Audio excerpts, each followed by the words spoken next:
1, 2, 3. Okay, there. Yeah, there we go.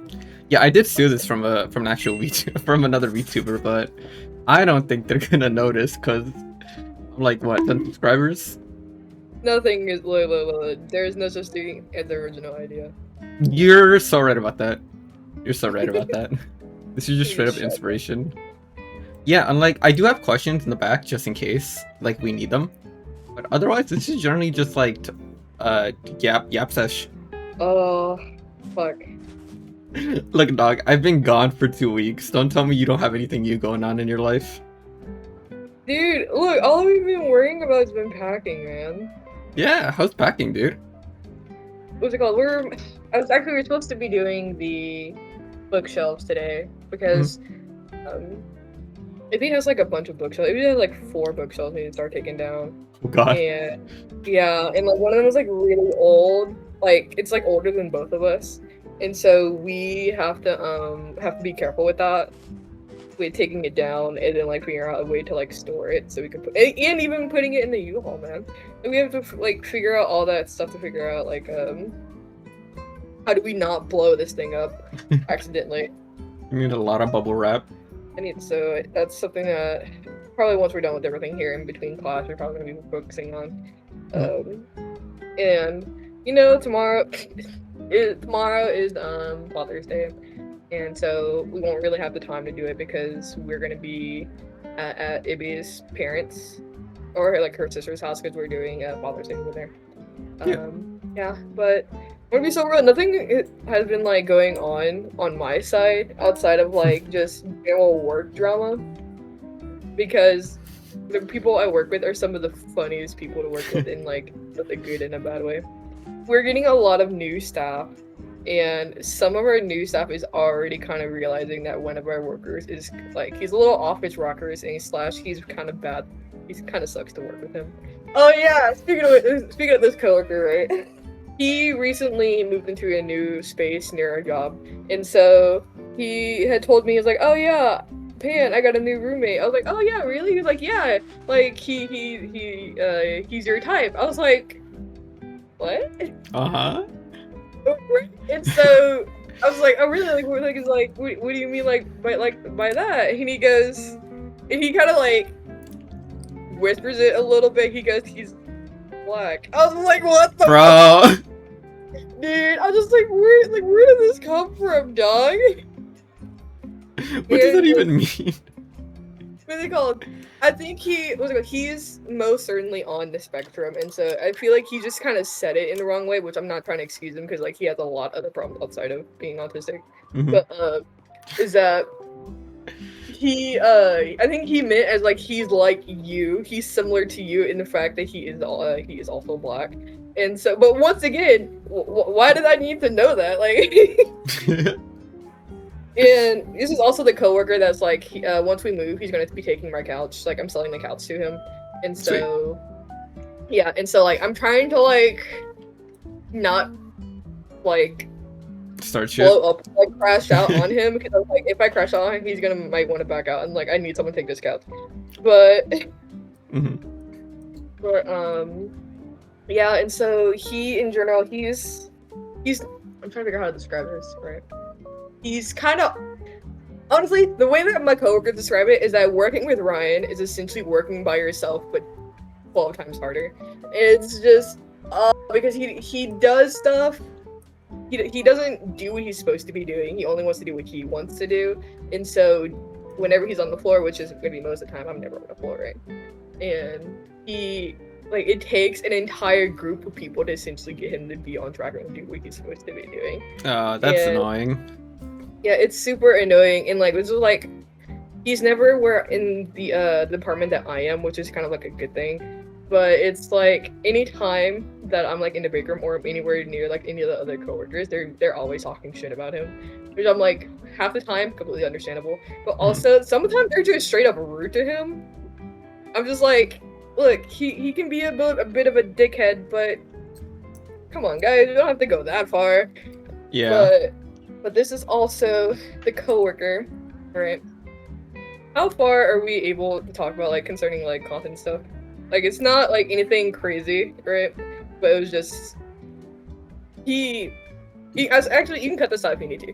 But at some point, what's it called? At some point, randomly at work, he walks into. He's been kind of like talking to me a lot more, just out of nowhere, which is something I immediately clocked on. I was like, usually you don't talk to me. Like I had his number for a while, just for like because me and a couple of other coworkers and him tend to go out to eat, and so he suddenly starts like talking to me a lot more, like through text and stuff like that off the clock. I'm just like, okay, sure, like, okay. Yeah. But randomly, like in the break room, he tries to ask me out, and in the moment, I'm like, I didn't say anything because which I probably was probably a really bad choice on my side, and I kind of pretended that I didn't hear what he said, and so he doesn't say anything beyond that, right? So I'm like, okay, maybe he let it go. Like I don't think he really took it as a hint, or more is that like, okay, she didn't say anything, she probably didn't hear me, whatever. And so the following week, as I'm like working, right, he comes into my area, right, and he's just like, how are you doing? I was like, yeah, I'm just chilling, just kind of waiting for stuff to come through. And he goes, can I ask you a question? And I feel like in my head, I can feel it bubbling and he's gonna ask me out again. So I'm like, please don't, in my head.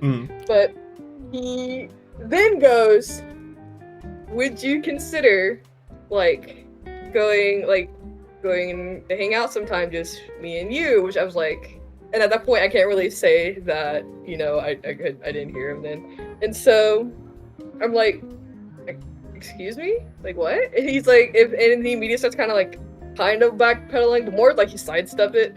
And he says, if not that, then would you consider being friends with benefits? I was like, oh, I remember you put this in chat. Yes, man. Dude. Oh no. Like we were out, we were cool before then, but I never assumed that it would get that far or anything like that. And so I was like, no, I'm gonna have to pass on that. I'm flattered that you think about me in that way, I guess. and then he at that point he stopped talking to me for a while because I guess he was like a little bit embarrassed, trying to kind of handle the rejection. But 2 weeks later he started talking to me in normal, so I was like, okay, sure, whatever. But this guy, man. And I was not the first person that he's tried to axe out of the staff as well. Because before then, when we had gotten this worker, her name was Ashley, right? He and Ashley was really hitting it off, not being really super friendly, because she in general is super friendly and stuff, and so she was super nice, super sweet. And so he randomly is like, hey, do you want to go hang out at McDonald's, because our job is right next to a McDonald's, for lunch? And she's like, you know what, yeah, sure, because she didn't think anything of it besides hanging out with McDonald's on a coworker. And so that happens, right? I'm guessing they had a chill time or whatever, but the next day I hear that he's calling her just straight up his girlfriend and stuff like that. It just, bro, come on. I'm like, oh no. Why are people like this? This is, I feel like, desperation for a relationship. That's what it's giving. Absolutely. I was just when she heard that he was doing that, she immediately shut that shit down. And so she was like, don't ever say that to anyone. That is not what happened. We are not dating. And so they stopped talking to each other for a very long time because she was good on her. But also, I also learned that she had a boyfriend as well. So I imagine that just did not do anything for him. Yeah.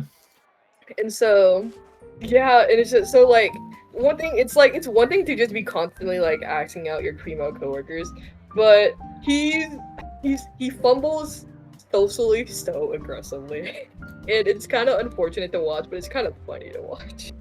What do you mean by that? By what? Fumbles socially. He says a lot of this might just be something because being on the spectrum, sure, but he says and does certain things thinking that it's supposed to put him in favor of the people around him, right? But it never does. if anything, it kind of upsets the people around him. Like recently, he was joking around with some of our coworkers and stuff like that, and so he goes up to one of our older coworkers. Right? For one thing, they've never got along to begin with, but he goes and says, "Hey, you sound like Kermit the Frog." Just to the just out of nowhere, and it was supposed to come out as a joke, but no one saw it as a joke. And he and so of course the woman that he was saying it to got upset. Reasonably so. Right, I'd reasonably get so. pissed too. What the fuck? Right, and so he later on, as we're closing, I go onto the floor and start helping him out. He's like, "Hey, Pan, we were all joking around, and I told her that she sounded like Kermit the Frog. Isn't that not funny? Like, is that not funny?" I was like, "No, what? That's not funny at all. That, if anything, that's rude." And he's like, "What? Like, what?" He's like, "You're no, what? You just can't take a joke." And it's I hate that excuse. I hate that excuse so much, bro. You can't take a joke. Oh my god. This is why he gets no bitches. Yeah, it drives me nuts. But yeah, and he constantly does and says stuff as if he's never faced consequences ever in his life. So it's it's so awful. I mean, autism or not, that's on him. Like, at some point, in your mind, you gotta be like, okay, this isn't working. This isn't working. And this is why whenever I talk about it, especially with a lot of our older coworkers who have children who are also on the spectrum and stuff like that, or our area in general is very diverse.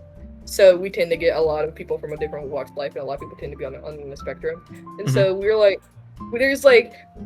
he clearly has some form of autism. He's somewhere on that spectrum, but there's only so far that being on the spectrum can take you. Yeah. Before we're like, okay, maybe it's not the autism, maybe you're just a dickhead. And that's what we're all like. And it's just we're trying so hard to be like, hey, we need you to kind of think twice about the stuff that you say, kind of think of it a little bit more. I know you want to try to fit in socially with other people, but the things that you're saying is not helping whatsoever. And he's just not taking the hit. He's not taking the advice, because we're not even hinting at it to him at this point. We're just like, dude, please stop saying that. And he just does not care. Yeah, so that at that point it's just completely on him. At that point it's what can you do? Yeah. And so that's why I was like, it's unfortunate to watch him do this stuff, but it's so funny to kind of watch the fallout from afar. Yeah. But how was Mexico, by the way? It was interesting. I feel like I would have enjoyed it a lot more. Okay, actually, real quick on the topic of that guy. Oh my god, dude. No, not on the topic of the guy. On the topic of moving out. You guys sending photos of the dehydrated stuffed animals? Fucking hilarious. Yeah. I just wanted to make a note of that so I could toss it in post. They're so fucking funny. Oh yeah, they're so funny, man. They're so funny. But yeah, Mexico. Ideally, in a perfect world, I would have saved for 1 week. I ended up staying for 2, which I don't mind. But the offer was originally 3 weeks. If I had to stay there for 3 weeks, I would not have survived. I would have shriveled and died, dude. And is it that hot? No. It's not anything to do with Mexico itself. It's mostly to do with my parents' vacation style, because they'll do 100% completion run, dude. They will go for a full completion run, and I can't do that. I need rest. I need breaks. Dude, because my dad, we get there fucking late, right? We're all tired, and he wakes up 5 a.m. the next morning. They need 5 to 6 hours to sleep. I need 8 to 9. It's this is not a good match. But it was really nice. It was really nice getting to see family. It was really nice getting to see more shit about my culture. It was really nice getting to talk a lot more in Spanish, because there's a notable difference of how I was when I started and how I was during the end, because I was able to crack more jokes. I was able to talk more complexly, yada yada yada. You learn from talking, right? But one of the things that I wanted to talk about, here's the thing, right? Now, if you're watching this, you don't have to watch this. You can just skip ahead, because I'm about to talk about the tattoos. Okay. So I have to. One of the things that they said they were gonna do when they got to Mexico, specifically my dad and my brother, they're like, I want to get tattoos, right? Because they're gonna be cheaper in Mexico. Obviously, everything's cheaper in Mexico. What are your thoughts about tattoos? I'm just Ibby has tattoos. Like a lot of people in my family have tattoos or like want tattoos. I'm just not interested in that at all. Because I'm like, one thing I'm not really willing to go through like hours or pain for something like small or whatnot. Pussy. Like I don't know how I'm gonna handle that kind of stuff. But also, there's quite literally very little in my life that I'd be willing to memorialize on my body. Like unless it was straight up just about my parents or like any of my siblings. No. That's fair. Yeah, it's like I can't even like. He was like, oh, like because Ibby got one for Genshin. When was the last time Ibby played Genshin? Yeah, there's some like, if you're impulsive, like it's probably not the best. You're probably not the kind of person a tattoo is for. But also, generally speaking, like for tattoos, I have like personal rules, right? If I'm ever gonna get a tattoo, I have personal rules, right? Mm-hmm. One of them is like I don't do a name, right? I don't do like an outright name. I think just like this isn't. I understand why most people do it. I think for family members and for like siblings, like it's good, right? It's good. I think for like relationships, like with a partner or a boyfriend, it's like no, please don't. No. Please don't. No. The second rule is that it has to be like you have to be able to cover it, right? I feel like that's just a pretty like general rule.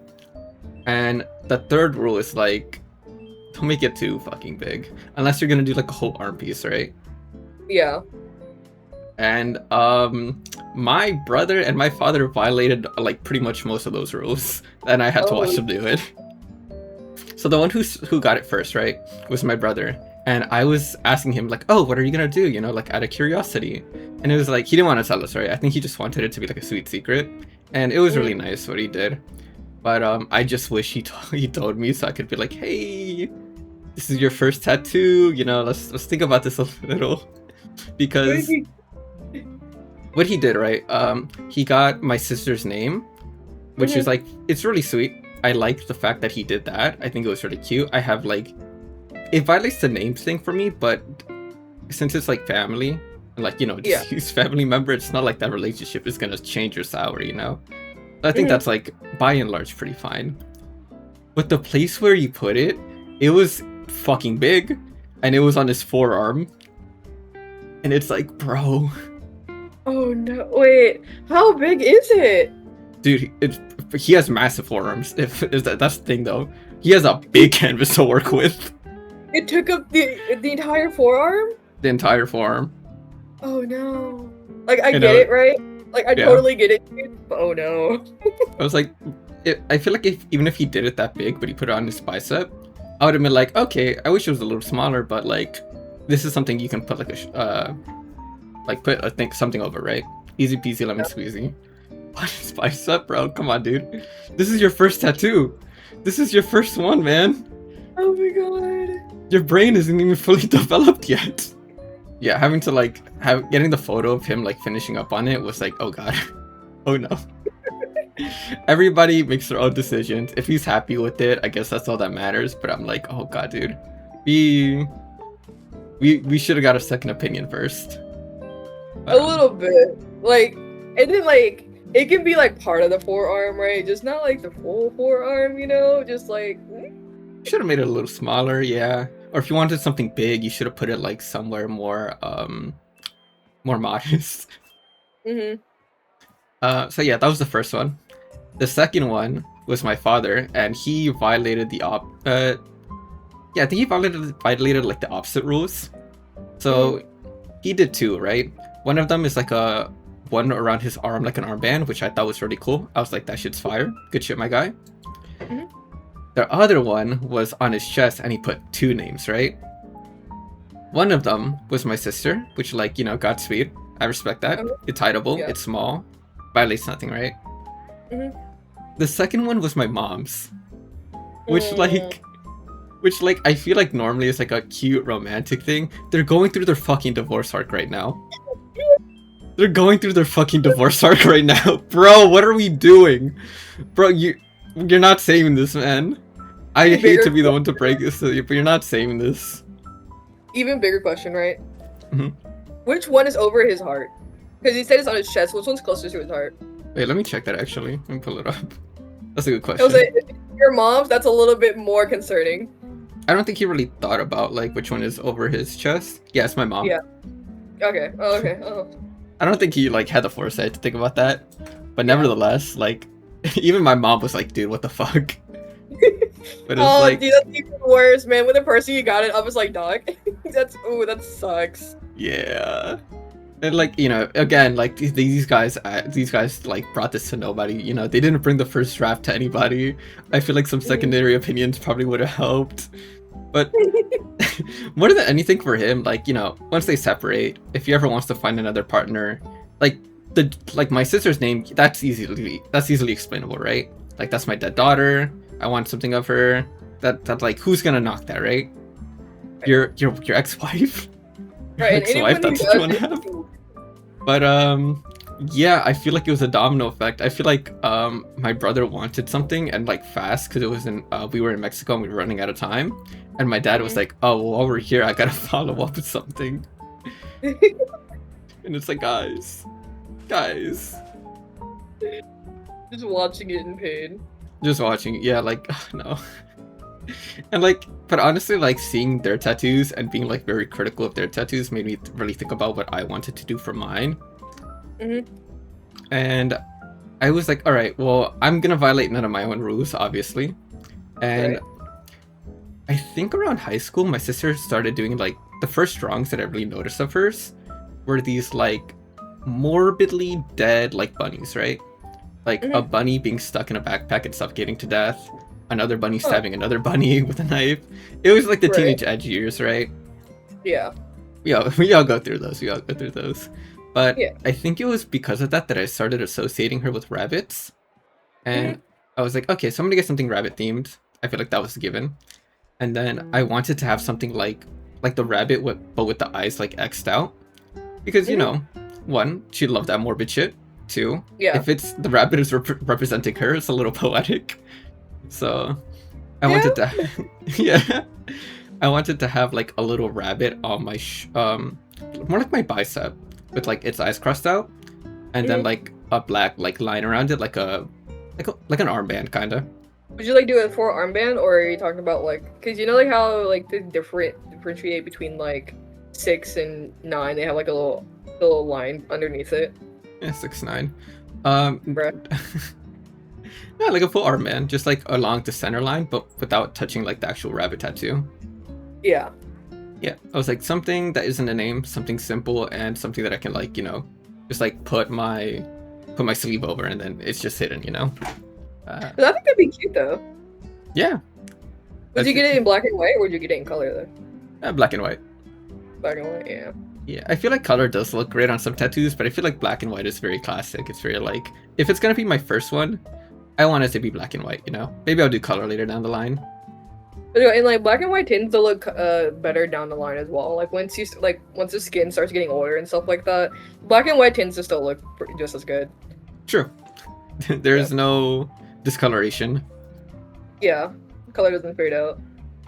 Surprisingly, I asked my mom, I was like, as a joke, I was like, are you gonna get a tattoo? And she was like, I wouldn't be against it. And I was like, what?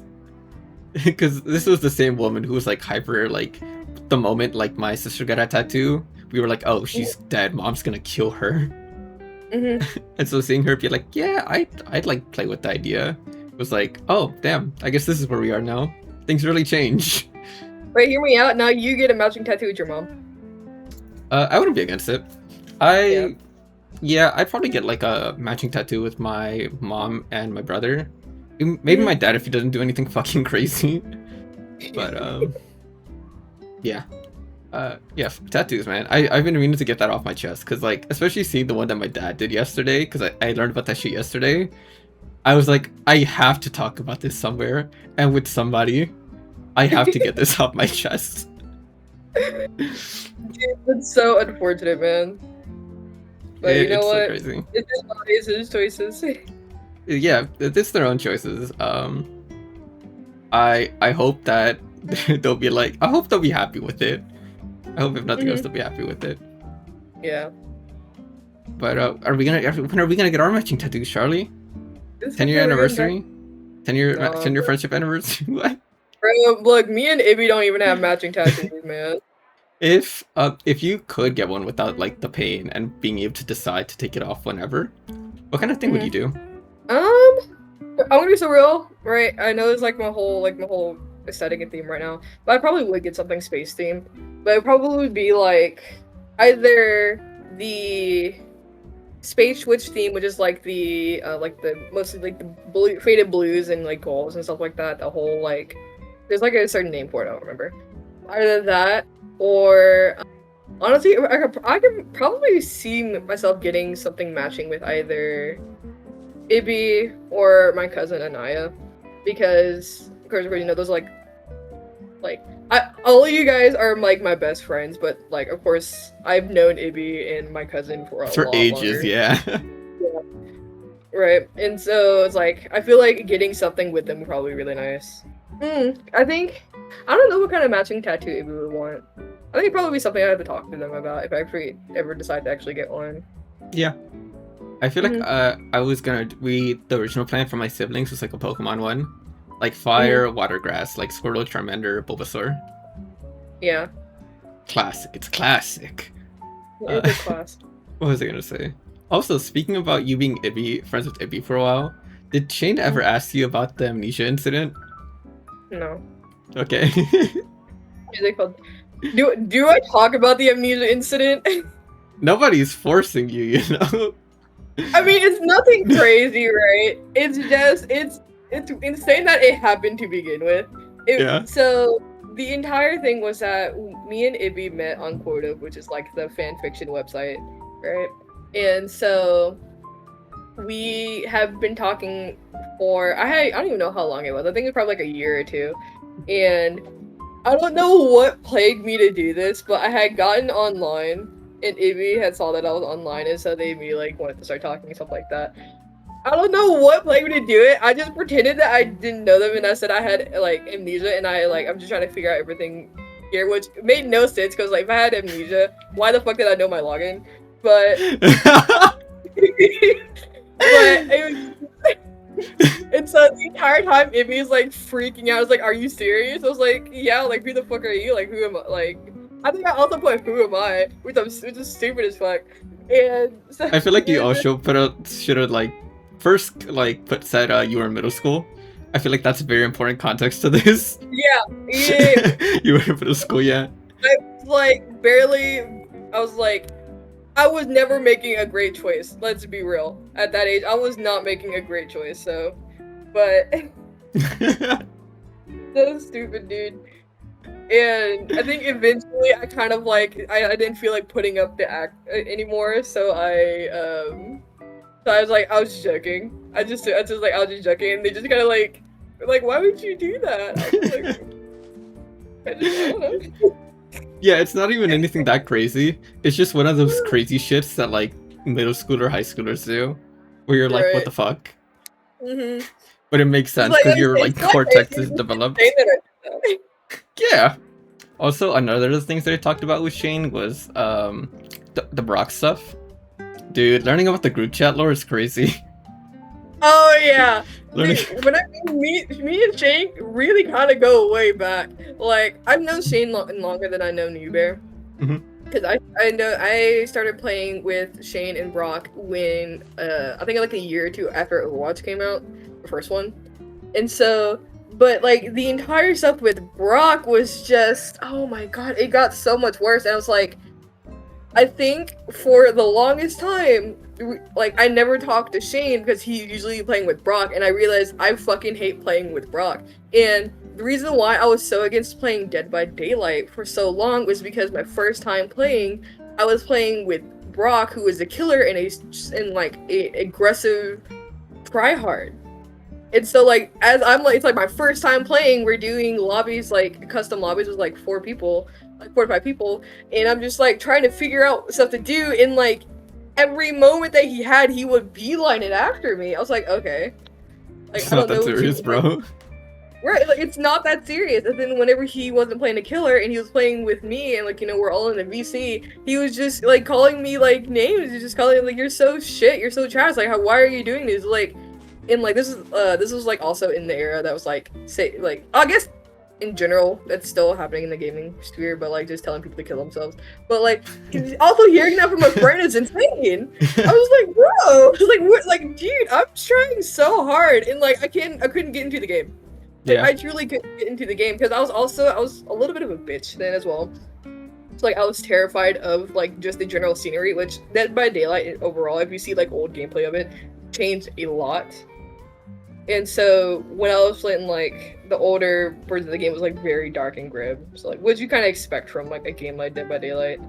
But and so I was terrified. And so just everything it really sucked. And then I never got back into Dead by Daylight until only recently when Ibby started playing it. But then we had when me and Shane started talking like again like actually being friends, I had already made it a point where I was like, I'm not ever playing with Brock. If you want to play with him, like I know you guys go way back, sure. Don't ever expect me to play with you guys. Like I'm sorry if it means cutting you out for doing so. And he was like, you know what? Yeah, sure. But then over time, he started to realize that Brock is low key a shit person, and like we had known each other when we were like 15, 16 years old. By the time that we're like 19, almost 20, he was still doing the same bullshit. It's like, okay, so at that point, it's no longer just he's a shit person. It's like, okay, he's a shit person that has not grown up out of like the edgy phase. Yeah. And so and then Shane was like, you know what, maybe he's not great for my health. And I was like, you know what, you're so right. He never was. Yeah, honestly, Yeah. credit where credit's due. Like, weaker Yeah. men probably would have been like, oh, I'm gonna hang out with the dude that's, like, most comfortable that I've known the longest. So Shane Yeah. being like, let me do some reflection, and being like, hey, I actually don't want this for myself. Very good on his part. Very good on his part. Yeah. Really cool. And so, yeah. And then Shane probably might have mentioned this, but when he started cutting Brock out of his life, Brock was so pissed. And he started accusing Shane of like being so aggressively gay for him. Yeah, he told me that. I was like, what the fuck? What the fuck? Funny. It was so funny hearing that. That's so crazy, dude. Yeah. Yeah, so we're not yeah. And I think Krim, who is friends with Shane, I think he still talks and plays games with Brock, so that's on him. He usually tends to do stuff on his own, right? So I'm like not at all like blaming him or anything like that. So yeah. Like, but I'm of the opinion of like the people you hang out with says things about you, you know? Absolutely. Like if you're hanging out with Brock, it says something about the kind of the kind of stuff you're willing to tolerate. Yeah. Also, like, I don't think I ever played with Brock or anything like that. But No. I feel like some of his personality I saw in Shane the first time we played. I didn't like Shane the first time we met. I didn't like him at all. Because he just got so mad at everything. And it's like, bro, we're in casual. We're doing dumb shit. We're not even trying. And then something would happen. He would get so upset. And I'm just like, okay. So this isn't like the kind of guy I would play games with. But I think it was like over the course of the year, like he's changed so much. Oh yeah, he's gotten so much better. He's gotten so much better. Like he's genuinely so pleasant to play with. Yeah, and it's like, of course, he does have his moments of like where he gets super mad in games like that. But at that point, I'm starting to realize that might just be a part of him. But yeah, I mean, like anger's normal, but there's like crazy shit, and then there's like, yeah, that's reasonable. Yeah, and it's like he has also gotten better of just actually stepping away from games because like before Jason and like all like the big Dead by Daylight stuff started coming back, he had not played Dead by Daylight in months, and I don't think he had played Overwatch. I don't think he's played Overwatch in months, and just all the games that made him like frustrated him, he just has not been playing. Which I was like, yeah, that's pretty much what you're supposed to do, man. And if it's agony playing it, don't play it. Good on him. Oh, absolutely. Love to see a growth journey. Cool. Also, you changed a lot too. Yeah. How I feel like you change a lot like subtly. I feel like the core of you and like what makes you a comfortable person is always the same. But I feel Mhm. like you've gone from being like more anxious and everything to being like more competent and more like stable and secure. Yeah, in a way. I feel like your roots are like stronger. Like your foundation is way sturdier. I think it's gotten sturdier in the way that it's like I am starting to slowly open myself up to not just like really to others, but just I'm letting myself experience things that I have otherwise would never experience like do so. And the kind of somewhat recent development is that like of course I've always been saying that how like I need therapy and stuff like that, but like I've been looking a lot into therapists in San Antonio. I've been putting together kind of like essentially like a grocery list of things to send to my therapist. Like, hey, this is all my problems, or else I can't really tell you. Like in the moment, I'm gonna freak out. And Yeah, that's I've actually been super good though, of like for you to have that. That must be super helpful for them. yeah, and I've been using the emotion wheel, which it's the. Have you seen what the emotion wheel is? I'm pretty sure I do know what you're talking about. Yeah, it's the wheel that people you give to people on the spectrum or who aren't able to like formulate how they're feeling, like verbally express it because like they don't understand or like they're not able to like figure that out. So Mhm. I've been using that a lot more, especially when I'm trying to talk to Ibby about certain stuff. Um, and I've been journaling, and so it's like I'm essentially putting together a portfolio of stuff. And be like, hey, I got problems. Please help. That's awesome though.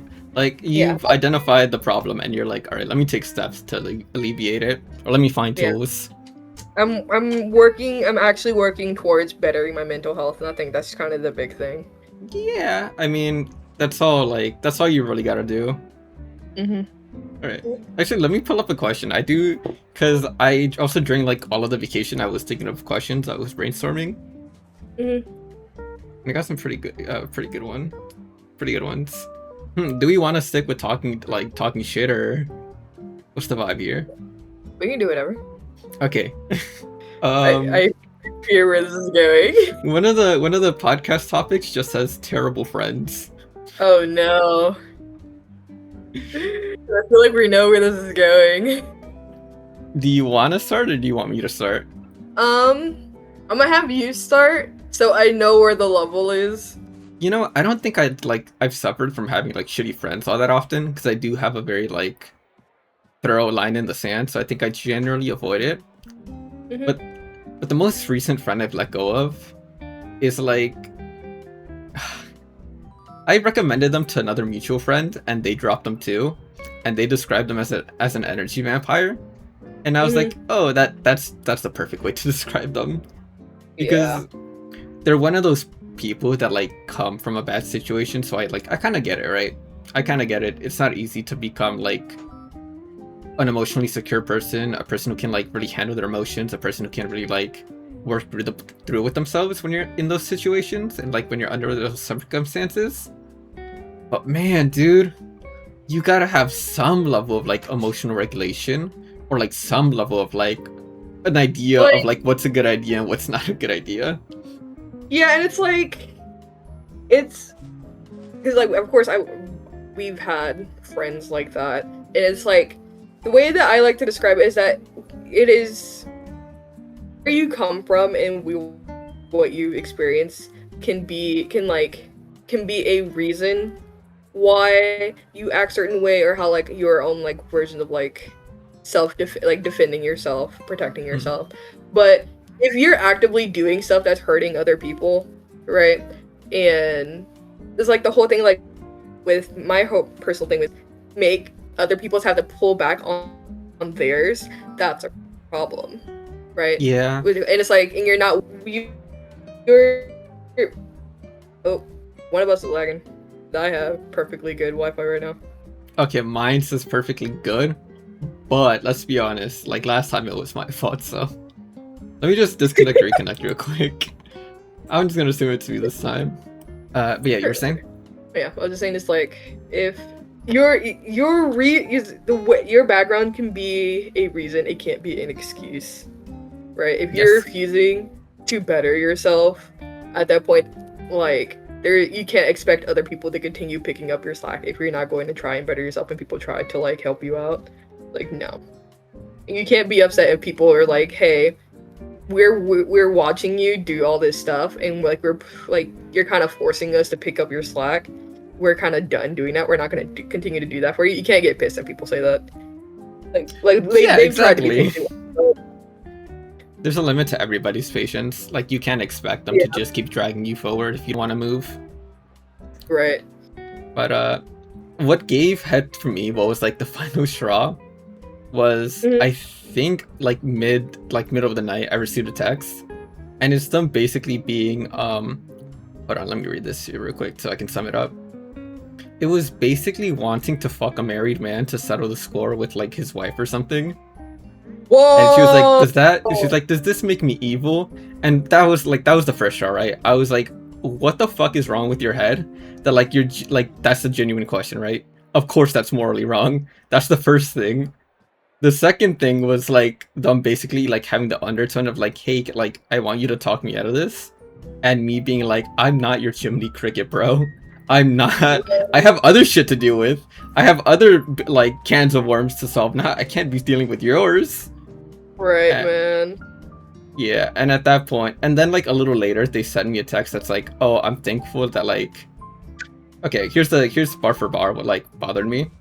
I know I'm a horrible person, but thank you for teaching me a lot and keeping me grounded. And it's like, this feels like guilt trippy. If nothing else, this feels guilt trippy. And I was like, all right, I'm done here. Okay, but also, how you're gonna say, "Yeah, I know I'm a horrible person," and then not think back on that? Like, what? Yep.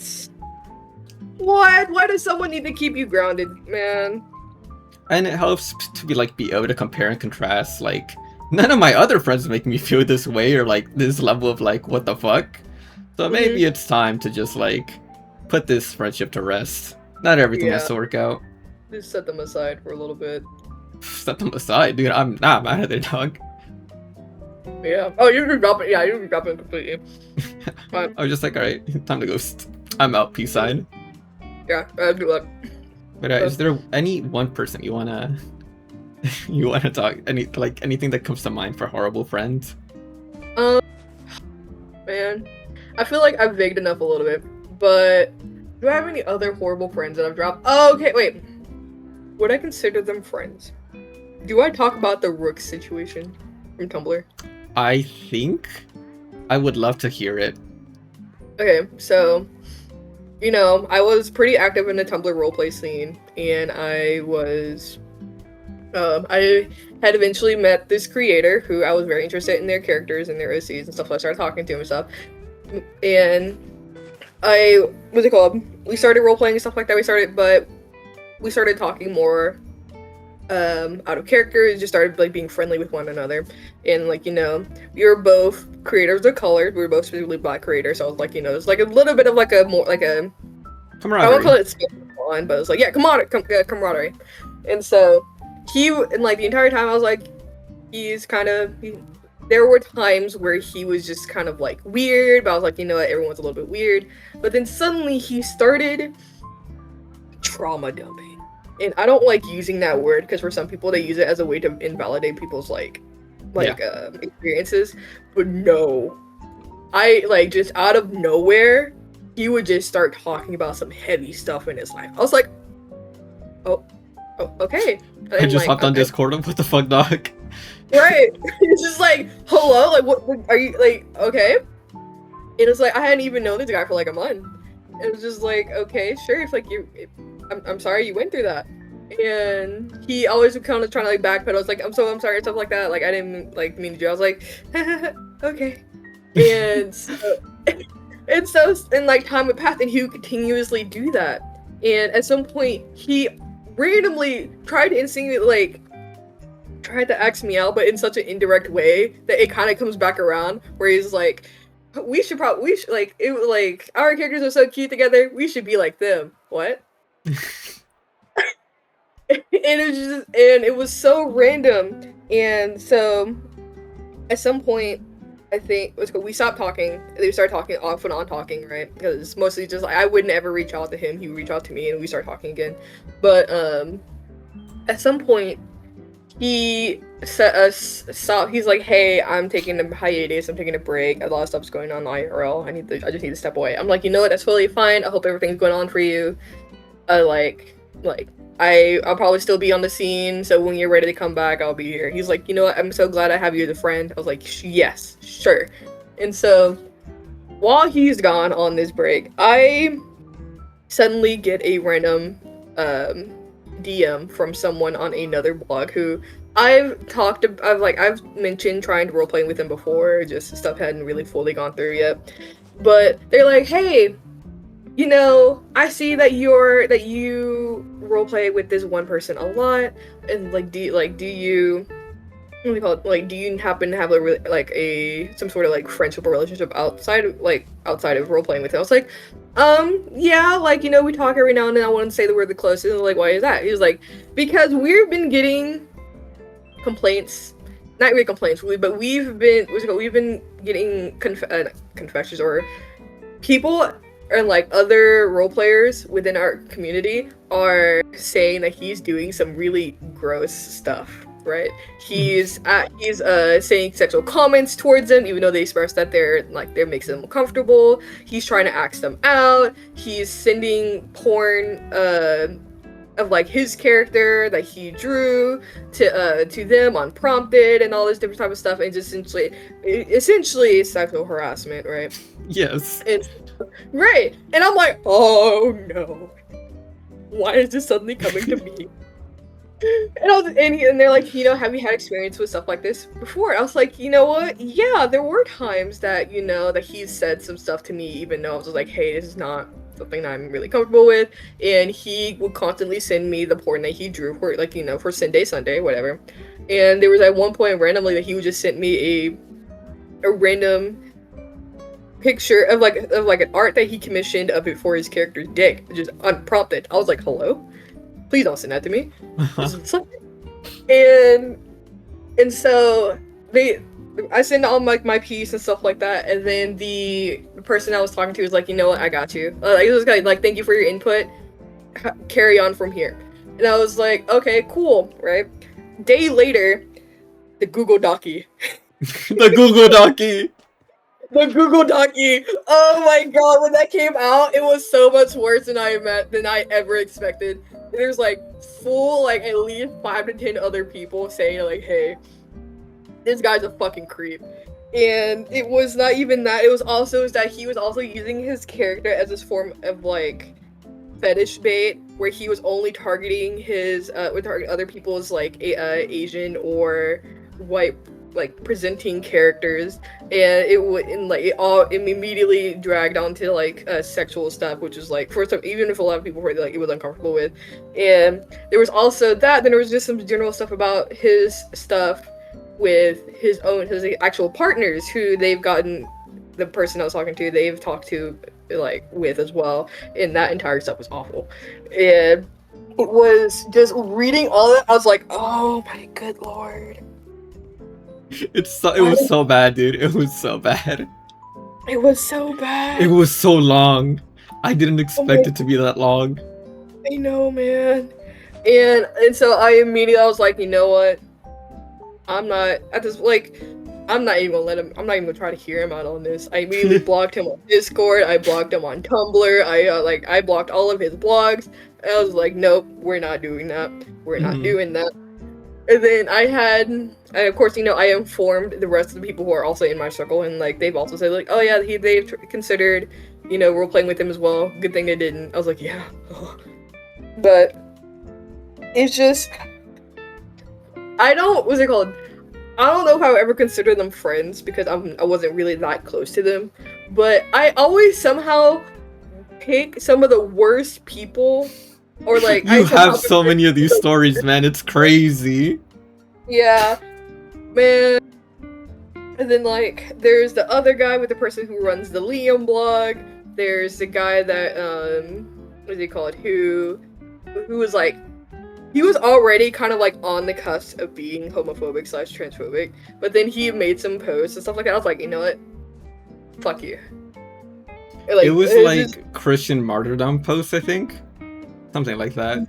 It was something like that, and then like once in because where he was part of the circle with me and like some of my other friends were in, and so when I was like, hey, this guy's just outly just being homophobic and transphobic and stuff like that, and just being weird in general, they're like, you know what, and they were also like, you know what, I was realizing this too. I'm glad I finally now have a reason to do it, and so he immediately got shunned out of the circle, and then he started like taking like these long-winded posts talking about how like upset that he was about it, which I was like, you know what, sure, like that's on you.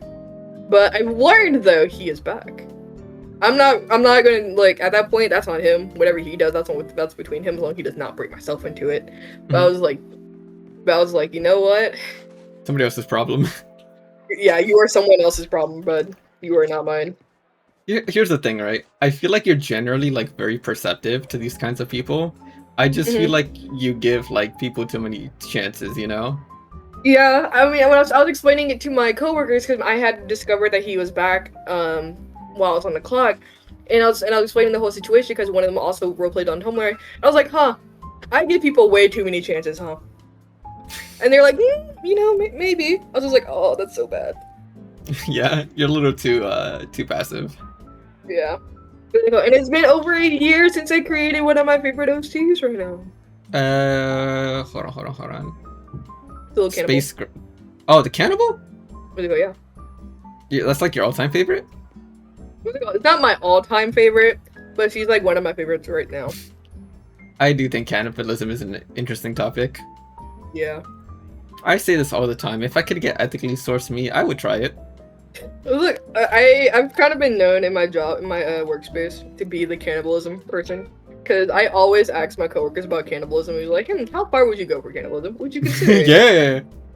Yeah, and it's like, it's gotten to the point where, for Christmas, one of our managers had gotten everyone badge reels. And one of my, the one that she gave me was like this, it's like a little reaper that says stay positive or something like that, because she's like, I don't know how to tell you this, but like you're so nice and sweet, but you talk about some of the most morbid shit possible. I don't know what else to give you. I was just like, you know what, that sounds about right. I love that. That's so funny. I'm I'm not the weird one at my center, but like I'm most certainly up there. Yeah. You're talking about cannibalism, yeah. Also, speaking of like morbid but sweet, I did not expect Ibby to be into Saw. Ibby loves horror movies. They've always said this. What? I didn't know this. Horror is Ibby's favorite genre. Hello? Okay, like in my defense, she is like the Minecraft pink house farm, like asking us to like get materials girl, you know what I mean? She's like the cute core, cottage core kind of girl. No, absolutely. Yeah, like I didn't expect her to be like, guys, we have to play the Saw game. Guys, we have to play the Saw game. I was like, huh? Have you never read any of her writing? I mean, yeah, there's sadness, yeah, there's angst, but that doesn't mean you're into horror. No, like there's genuine like horror, like body horror, like angst slash like I think one of the main stories, because she's writing a horror anthology, and one of the stories is essentially about a mother who is like struggling to fight off the feeling of wanting to kill her child. Like, okay, the only thing I feel like I remember hearing is about her fantasy. Really? Yeah. What's it called? Yeah. But yeah, Ibby's always been into horror, man. Damn, I gotta ask her about that kind of shit. Yeah. Because I don't really have like, I don't like watching horror because it's a little boring for me, but like playing horror games, that's also fun, especially as a group, right? Yeah. But there are some like stuff where I'm like, I can't do this. Like needles, that's just my phobia, but also body horror. That is not something where I'm like, ooh, you know? That's something where I'm like, oh no. It depends on the type of body horror though. Because like some of them was like, I can kind of get it. But like, if it's like super grotesque and like, it almost feels over the top, then I'm like, okay, maybe not. But I'm not going over my dream I had last night. That was fucking horrifying. Bro. I just have... Dude, I couldn't explain to you what possibly... Because, like, you know, people, like, usually, like, your dreams kind of, like, vaguely involve, like the stuff that you kind of did the previous day, or just stuff in general, like stuff that's familiar to you. I have no idea what birthed this fucking dream. I literally woke up at like 5 in the morning, and I was like, Tibby, I was like, holy fuck, I just had the most intense nightmare, and I was just like, oh my god, because like I don't have nightmares, man, and so for me to randomly get that was insane. It was just like, and I think because like, wait, when was this? It was last night. Last night? Jesus. Yeah, I sent it to Ibby, and so and like, there's I like to think I have a certain level of control of my dreams, right? I forgot what it's called when like you're able to lucid dreaming. Yeah, I have some form of lucid dreaming, and so there are times where I was like, if something gets too much, I'm like, all right, I'm done, and I wake up. And so there's something had happened in the dream. I was like, all right, this is way too much. And I immediately woke up. That's a very sick power. Yeah. I need to talk to Ibby about this. Because like, I think it's a little bit too much to talk about for like content creation. I guess you can also but no, I don't know if you want to hear about that. But, yeah, toss it to me. I'll cut it out. Toss it to me. Okay, for one thing, it's animal death. Okay? Mm-hmm. So it was essentially like, I forgot what fully led up to it. It was just like, it was some sort of like psycho. I was around someone who was like a known psychotic person, right? And I wasn't being interviewed by them, but I was like trapped in the room with him, and like there was like this little cat creature. It was like half a cat and half a weasel, right? And I was like, oh my god, look at this! It was like fresh out, right? It looked like it was like a newborn. I was like, oh my god, look how cute it is. A person grabbed the fucking weasel, like animal thing, held it up to me, and fucking snapped his head off and like pulled it off. I was like, hey, nah, that's it. That's like called for. Right. I was just like that. Like, nah, that was way too much, and I immediately woke up. I was like, I could not deal with that. I was like, I don't know what spurred that on. I hadn't consumed anything that was vaguely horror. I hadn't talked about anything like that. I would literally all the stuff I've been thinking about has been like romance shit. So I have no idea why that came up. That is very out of left field. I know, man. That's why I hate it so much. I was just like, dude, what the hell happened? And I was like, I honestly feared going back to sleep. I was like, what if it continued, bro? I don't want to have to deal with that again. Yeah.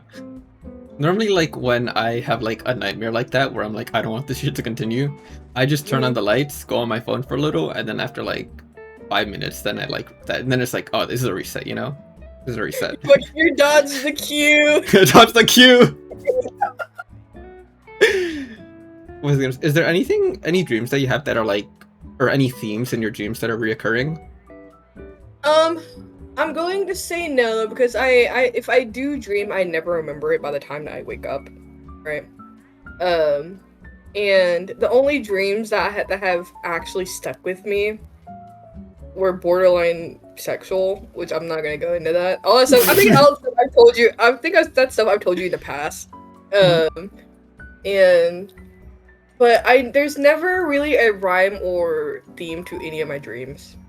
Like, I hardly ever dream to begin with, so it's like, if anything happened for me to remember it, that's why it usually sticks with me a little bit more. Honestly, good on you, man. Good on you for remembering those. I can respect that. Yeah.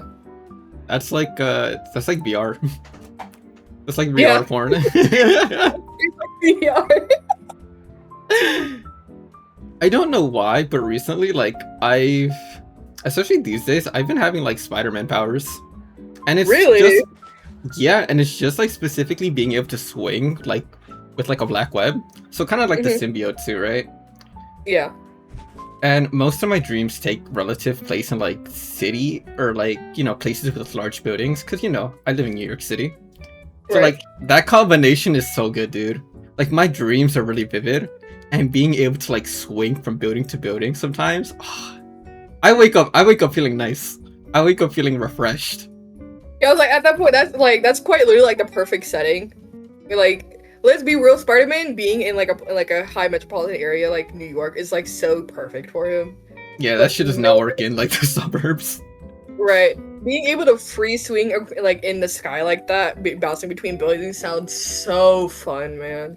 Oh my god, dude. It doesn't happen, like, super often, but it happens often enough for me to be like, okay, this is, like, a reoccurring ability every now and again.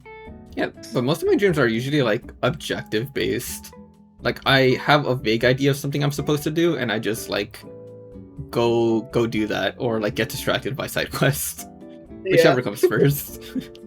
I like talking about dreams though. I like talking about like what they might mean, even if it's absolute bullshit. I remember when we were younger, whenever Ibby or like I would have like bad dreams, I would immediately pull up Dream Dictionary. I'd be like, okay, well, like what is this dream mean? I immediately pull up Dream Dictionary and start picking shit out together. And it's like, what's it called? You're seeing like one of your family members die because your perception of them has changed, and you like it's maybe in a bad way, and so you need to talk to them about it. Was I at all factual?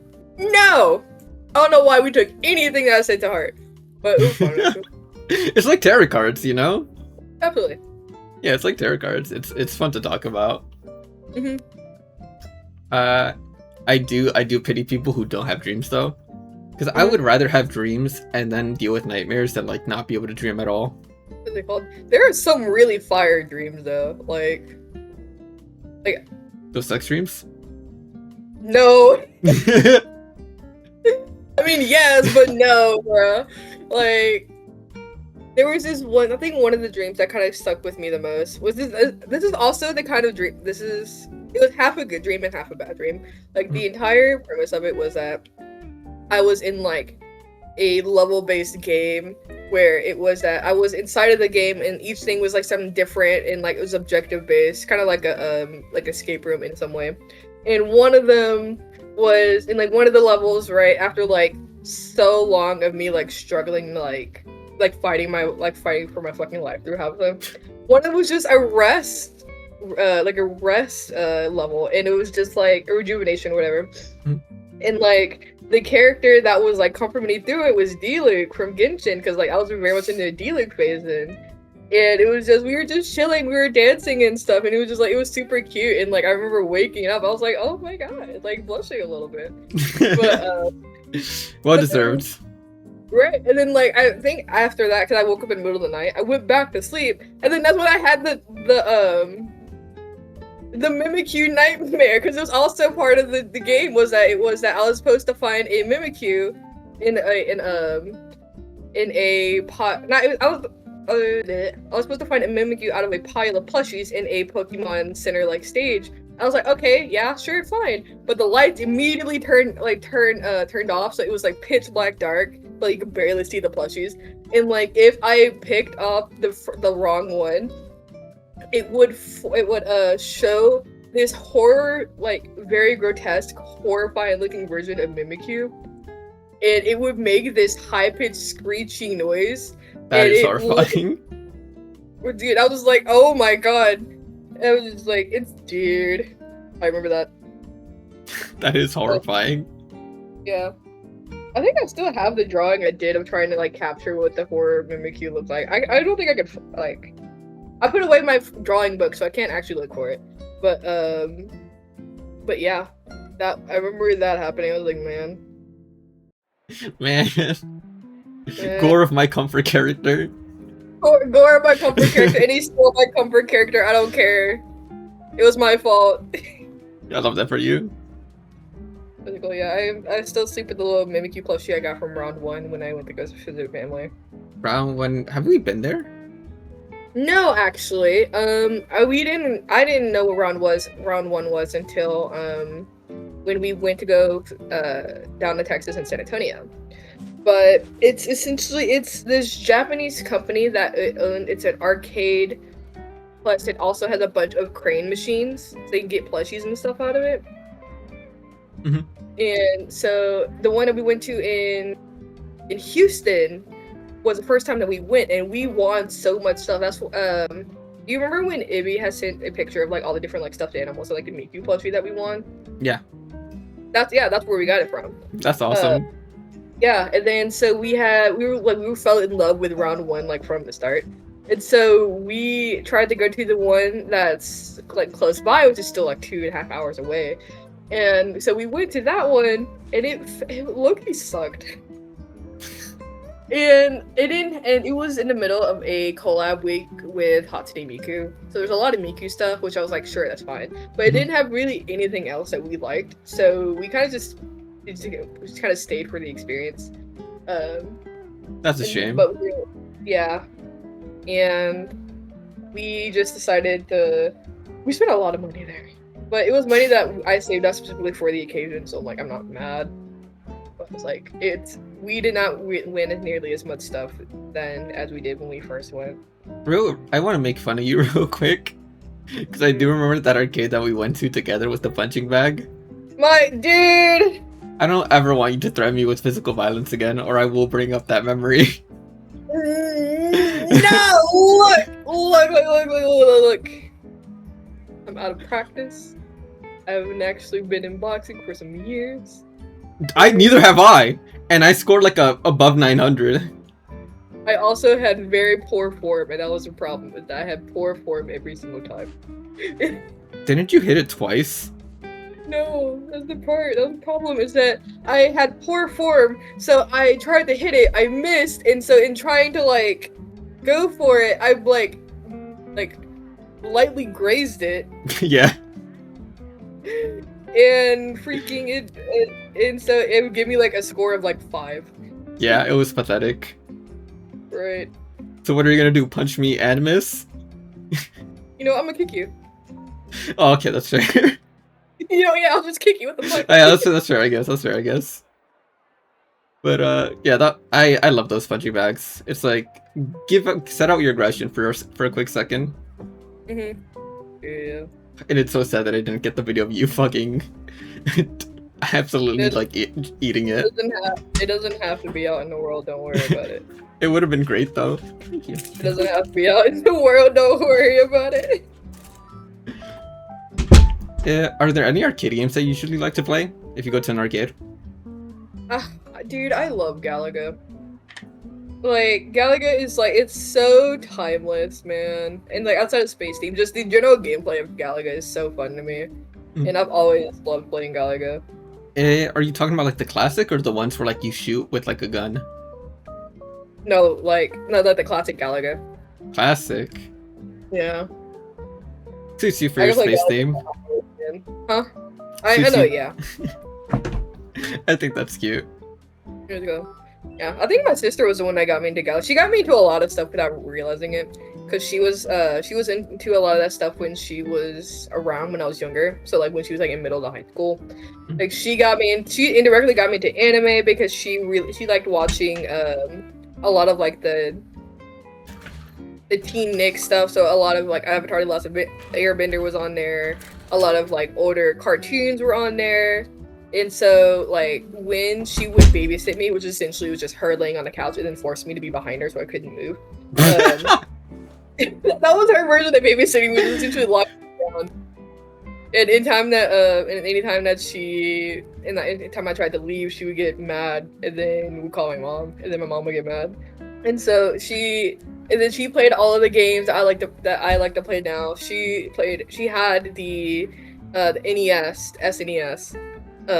And anytime that she would play, I would immediately want him to go and play with her.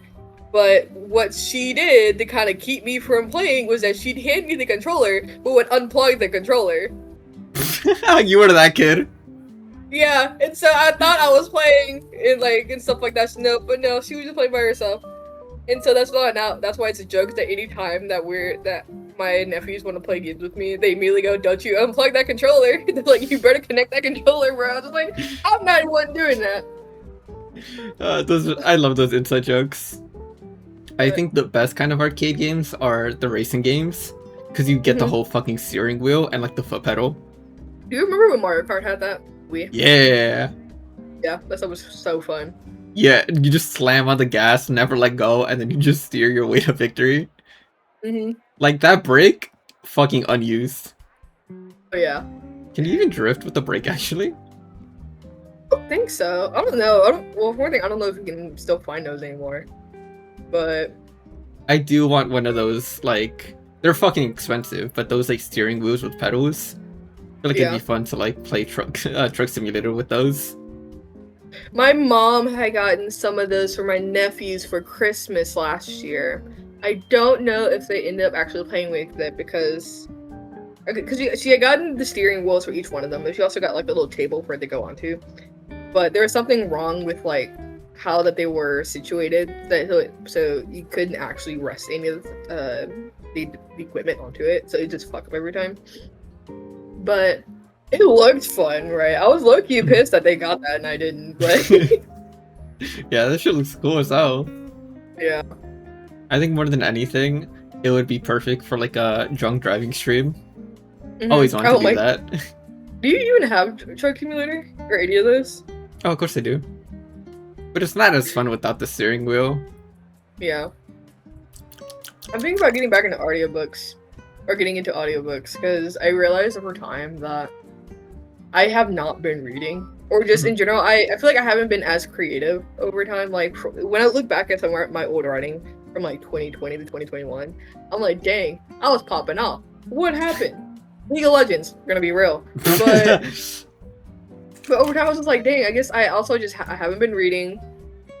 I've only been playing games. I've been doom scrolling every chance that I had. And so I was like, and like I didn't read. And that's why I always joke now that I can't read, because like it's not that I struggle to read, it's that I can't read out loud, but that's because like I have trouble speaking sometimes. And so I was like, because Ivy started getting into audiobooks, I was like, you know, maybe it's time for me to get into audiobooks. I think the first book I would consider reading or listening to would be Tinder is a Flesh, because that's always just been a book that I've been wanting to consume to begin with. That's a cannibalism book, right? Yeah. Sweet. Yeah. And so that's like on my list, because that's also on the bingo sheet that we made earlier this year. Is that it's to read Tinder is the Flesh. I still have yet to do that. The year's still young. So, yeah, the year is still young. We're only just about halfway through it, so I still have plenty of time. I feel like a lot of my bingo stuff, I won't be able to do until the second half of the year. After you move? Yeah, after I move, because like, one of them is to move back to Texas. One of them to read Tinder is the Flesh. Another one is to have like a certain amount of money in my bank account for savings. Which since we're moving, a lot of our money is going towards that anyway. So it's like that's a really big struggle right now. And like one of them is still to do 2 drawing pieces a year, which I'm still holding on to strong right now so far. See, awesome. And another one is like to have a certain amount of gradings for because like I'm very particular about my lemonade, right? And so what I started doing recently is just whenever I go to new places and try that lemonade, especially if it's like it's supposed to be like their own custom lemonade or whatnot, I would just like, you know, like a little chart of who I thought was the best so far. Yeah, I love doing that. Yeah, because I think Ibby also has one now too. Ibby has one for yogurt, because they were trying a lot of yogurt and trying to figure out what kind of stuff to be eating for their breakfast. But they also have one that's more for locally, just trying to figure out, you know, who has the best coffee, especially since we're leaving. We've been going to a lot of coffee shops and just seeing what kind of stuff that they have. Like, we went to this place that's on Mass Street, right? And it's primarily a fishing place. So it has lures, it has poles, and all, and like tips and books, but it just has a very small coffee shop in the corner, which was like, it was very weird to kind of discover that. Yeah. But and so we went in and like, what did I get? I gotten, because they had a lemonade thing. It's called it was like their lavender lemonade, right? In trying it, I realized that maybe I just don't like the lavender flavor. I don't like lavender as a flavor, but otherwise it was pretty good, right? And so like that's just like, it's one of the things that's on the list, and like, and that's kind of what we've been up to so far. 7, 8, 9, 10, 11, 12, 13. I have 13 gradings so far. Oh my god, that's awesome. Yeah, by the end of the year, I'm trying to hit 20. I feel like more people should do that, where they like try things and give the review on things. I feel like it's good for the soul. Yeah, I mean, it allows you to open yourself up to new stuff, right? Yeah. And I think then I had you think critically. Oh yeah, absolutely. I think I had gotten the idea from Jaden Animations because remember she had posted that video saying that she had started like one of a side hobby that she was doing was that she was grading different apples because there's actually I remember that. Granny Smith supremacy. Granny Smith supremacy for real. I have one downstairs. I love green apples. Dude, they're just I love tart apple. I love tart flavors to begin with. That's why I love sweethearts. I love my lemonade to be tart. I love Granny Smith apples. Like, mwah, can't get better than that. Have you ever tried a lemon curd? A lemon curd? No. I am not like the biggest fan of baked goods. But like, I mean, I'm down to try it if given the chance. I love lemon curds. I will always eat a lemon curd if I get the chance. Yeah, I might put that somewhere in like the stuff that I need to try. Because I will say though, like if I were to look back at little me from like 2012, from when I first met Ibby, I'd be like, dog, you're trying a lot of new shit. You're liking a lot of new shit. Like I love that for you. Yeah, and you know what? And I think it's honestly starting to annoy Ibby a tiny bit because I remember when I was younger, I swore up and down I would never eat fish. I am still not even knee. I am neck deep in so much salmon, dude. I love salmon. I love salmon. I love salmon so much, and I think it had gotten to a point where I'm actually just eating like a fillet of salmon every fucking week. And when Ibby, when I really fully started getting comfortable with it, like I think there was one point I was like, Ibby was acting like, what do you want to do for dinner? And I was like, oh my god, I really, really love salmon right now. Like, what about you? She's like, I kind of don't want salmon right now. I feel like I'm kind of burnt out on fish to begin with. I was like, oh no, I've been eating too much salmon. It's fucking with Ibby. Bro's been bear maxing. I've been bear maxing. Do you prefer to eat them cooked or raw? All the way. I think that's kind of another thing though, is that I can't eat a lot of things raw to begin with. Like for some stuff I can barely eat them cold, except for rotisserie chicken. Rotisserie chicken is always better cold to me in my opinion. But but like I can't do raw fish. But I think it's also because I'm still kind of nervous concerning with raw fish and just raw meats in general, because you know it's not Japan.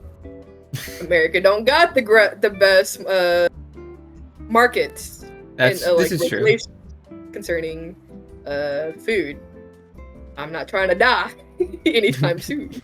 You're definitely right about that, yeah. So like it's not something I've thought about anytime recent. But I know Ibby really likes a sashimi, which is the little slices of fish on top of rice. Yeah. Yeah, Ibby likes those a lot. I still can't get into it quite yet. But that's just me personally. What about octopus? I like calamari, which I think is more squid than octopus. But I don't think I can do octopus because I tried takoyaki, which you know that's another thing that Ibby really likes. I cannot do takoyaki. Oh my god, it was such a bad takoyaki. What? What do you mean bad? We went to this ramen place that sold takoyaki. I was like, you know what? Oh my god, that's like one of the anime things. I need to try that. You're fucking dweeb. I know, right?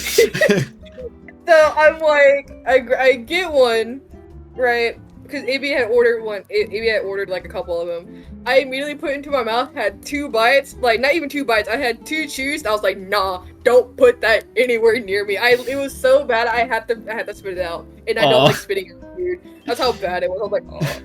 It sucks. But I was like, you know what? At least I can say that I tried it, right? But otherwise, no. You can't get me to eat that. You know, I'm glad you tried it. I'm glad you're trying things. That's the most important part.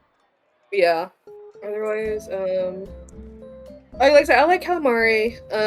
I don't really know too many other octopus dishes. I think that's the thing.